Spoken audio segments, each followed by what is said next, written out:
Hey there for Dragonfly and me friends. Welcome to another episode of Jean in the Garden.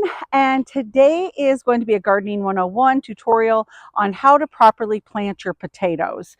So a lot of people don't often realize that a potato actually comes from a potato. So when people talk about potato seeds, it's actually another potato. So the key to planting them when you buy your seed potato is before you plant them, you want to make sure there's eyes on them. So I'm actually going to talk to you today about an experiment that I did with store-bought potatoes. As I was going through some garden centers looking for seed potato, quite frankly, it was ridiculous, the cost of what it was. And I'm going to be real frank, it is actually cheaper to buy your potatoes, organic potatoes, than to grow them when you're buying seed potato. So I did an experiment. I said, I buy organic fruits and vegetables from the store as much as possible. I wonder if organic potatoes from the grocery store will sprout. Because if you didn't know, uh, when you buy regular potatoes from the grocery store, they have actually been sprayed with a sprouting inhibitor, which is why they generally won't sprout where organic ones do. So I bought a 3-pound bag of organic russet potatoes, and I kept them in the fridge until I was ready to want to plant them. And then I put them in a bowl on my kitchen counter for about a week, and sure enough, they started to sprout. So I'm pretty excited.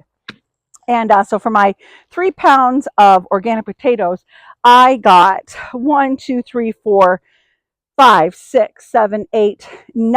potatoes, which in essence can give you up as little as 18, but you could actually cut each one of these potatoes into 3 and larger ones into 4 pieces.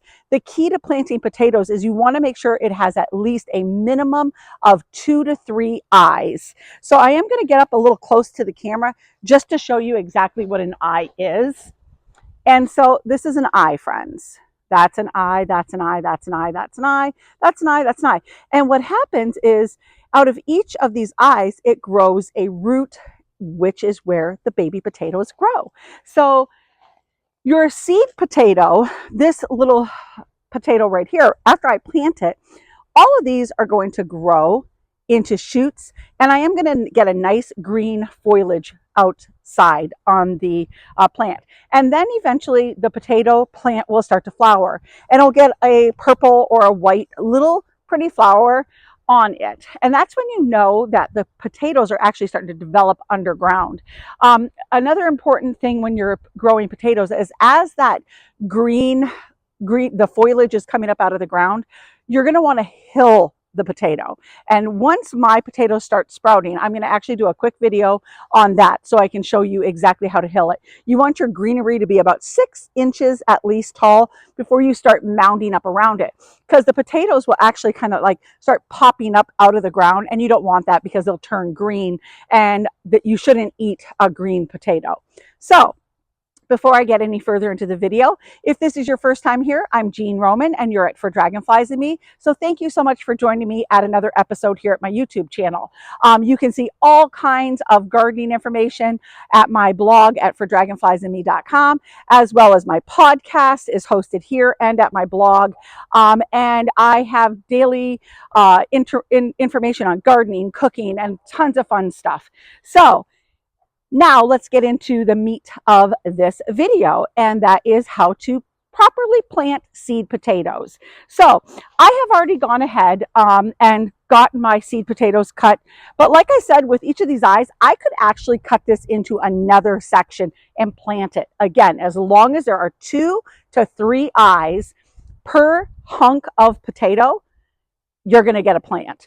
And so generally, rule of thumb is for every pound of potatoes you plant, you will be able to harvest up to 10 pounds, give or take.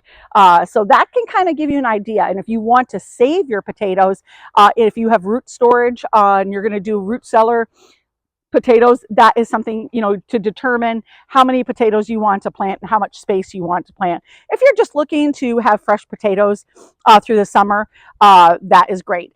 During the season, as my potatoes are growing, I'm going to show you how to harvest the creamers, and that's called steeling without damaging the plant. So you can get the baby creamers. I'm going to give you a recipe on how to brown butter with new potatoes, and it's fabulous, friends. It's also in my cookbook at Lovingly Seasoned Eats and Treats, which you can purchase at my blog at fordragonfliesandme.com in either a beautiful soft cover spiral bound version with almost 500 pages, that's 1,000 recipes, 100 of my own, or you can purchase it as a downloadable PDF.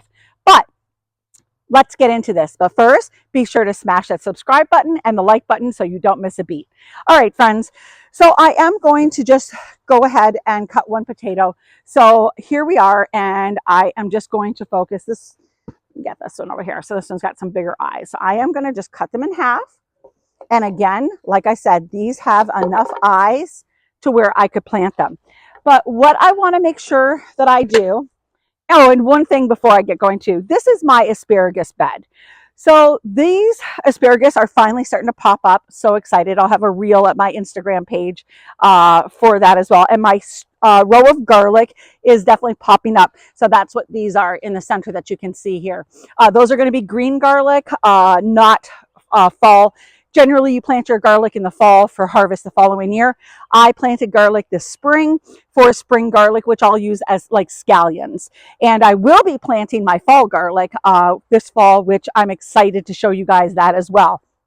So I have my shovel here, and I'm going to dig a hole probably about 6 to 8 inches deep, and I'm going to plant that potato. I recommend, I think it is best to plant the cut side down and leaving those eyes sprouting up. So they're going to come up and start shooting up. And then again, I'll show you guys later in another video on how to hill your potatoes.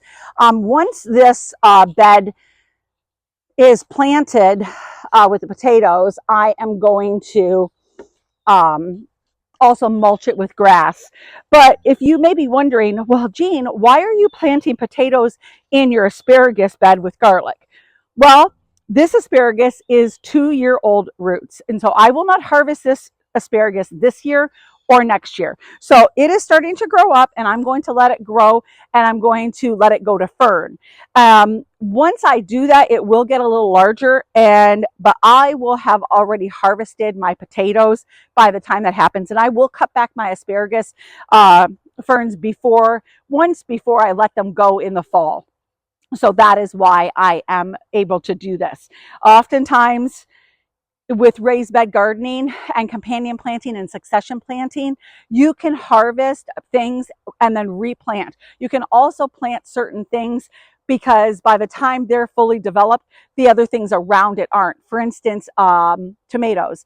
You know, I'm planting certain things around my tomato plants right now that will be harvested long before my tomatoes ever get large. So I'm utilizing my space, especially in raised beds, as much as possible.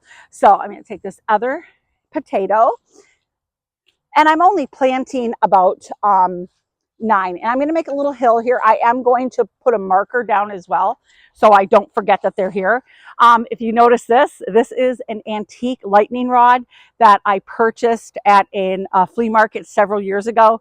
And this is like melt glass. It is so beautiful. And then I have a nasturtium growing underneath that. And so this bed will eventually be primarily just asparagus. But again, in the spring, I will plant lettuces or other things that I can harvest once my asparagus starts. So there we go. Getting my baby potato seeds all in there. And they are going to probably within, I would say,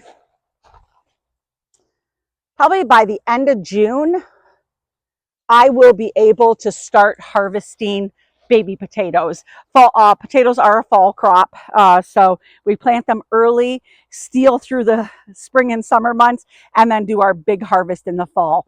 But friends, this was again just a quick tutorial on how to properly cut your seed potato and how to, be a little more frugal with your purchasing of seed potatoes. Because even when I was looking online in some seed catalogs, it was pretty expensive. And I'm just like, how does this make sense for me? So do you want to save some money? I recommend buying a bag of organic potatoes at your local grocer, or even better, at the farmer's market. But unfortunately, unless they're potatoes that they have grown last year and are having for seed potato, you probably won't be able to do that. So definitely support your local grocer and buy some organic potatoes. These are russets.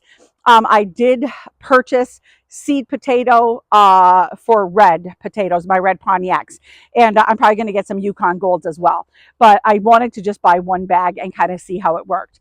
But friends, as always, I just want to say thank you so much for being here. And definitely be sure to smash that subscribe button, smash the like button, and follow me here at my Instagram, my YouTube, and my blog and my podcast. Lots of great content every day, friends. So as always, be sure to eat fresh, shop local, and have a happy day. Take care and see you next time in the garden.